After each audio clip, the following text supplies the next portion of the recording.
Welcome! Today we are diving into a skill that is absolutely essential for any serious grower: how to verify your homemade biological inputs.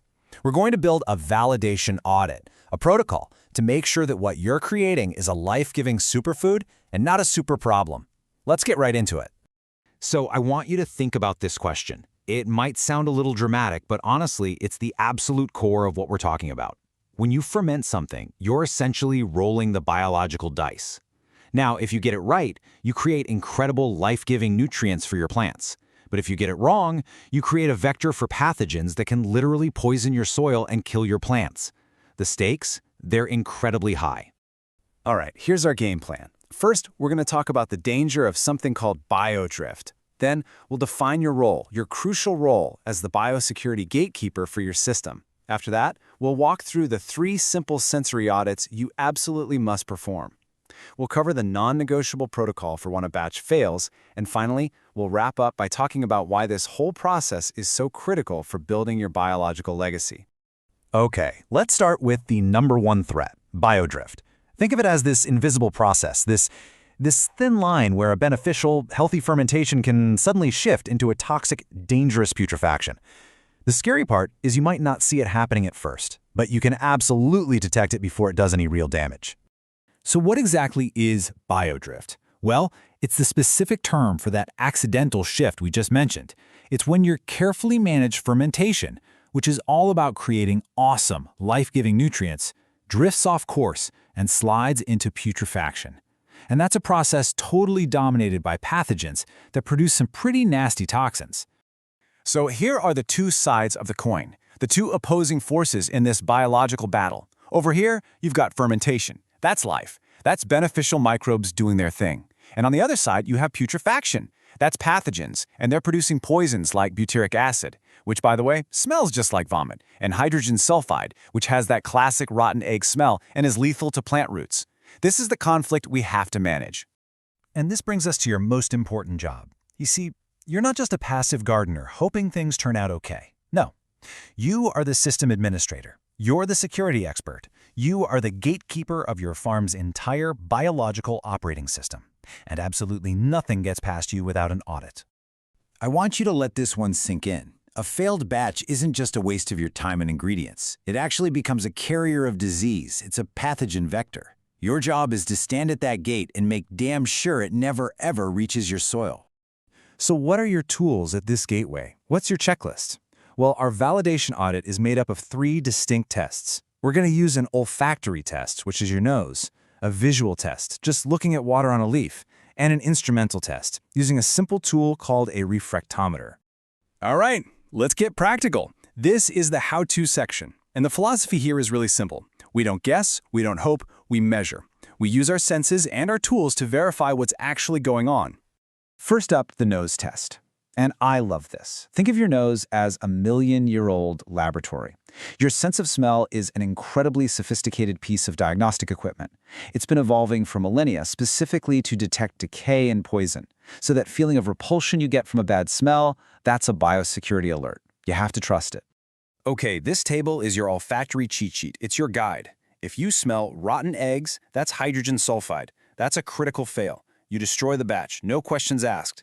If it smells like vomit or rancid butter, that's butyric acid. Again, it's a fail. Destroy it. Now, a sharp vinegar smell, that's a caution. It's okay for the soil, but it's not ideal. The smells you want, the pass signals, are that savory, umami, almost soup-like smell, or that earthy, yeasty smell like baking bread. Those tell you your microbes are happy and the batch is good to go. Test number 2 is the water bead test. Now, this is a visual check on the plant itself. What we're doing here is verifying that the plant has built its physical armor, a waxy outer layer we call the lipid shield, and that's its first line of defense against attack. And you know what? The difference between pass and fail here is so clear you can't miss it. You just spray some water on the leaf. If it beads up into perfect little spheres, just like water on a freshly waxed car, that's a pass.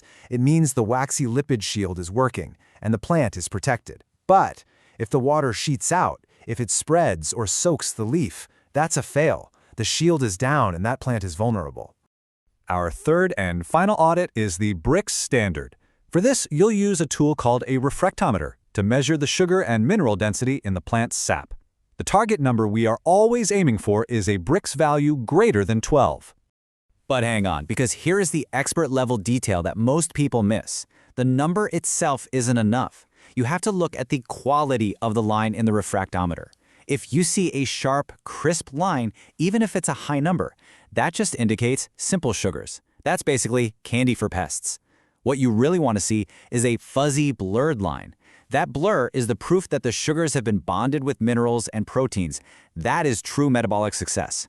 That plant isn't just sweet, it's dense with complex nutrition, and it's basically indigestible to pests.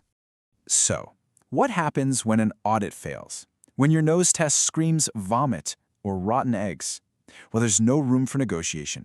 You must execute the kill protocol. And you have to do this correctly to avoid contaminating your entire growing area. Okay, I need you to listen very carefully. This is probably the most important thing to remember.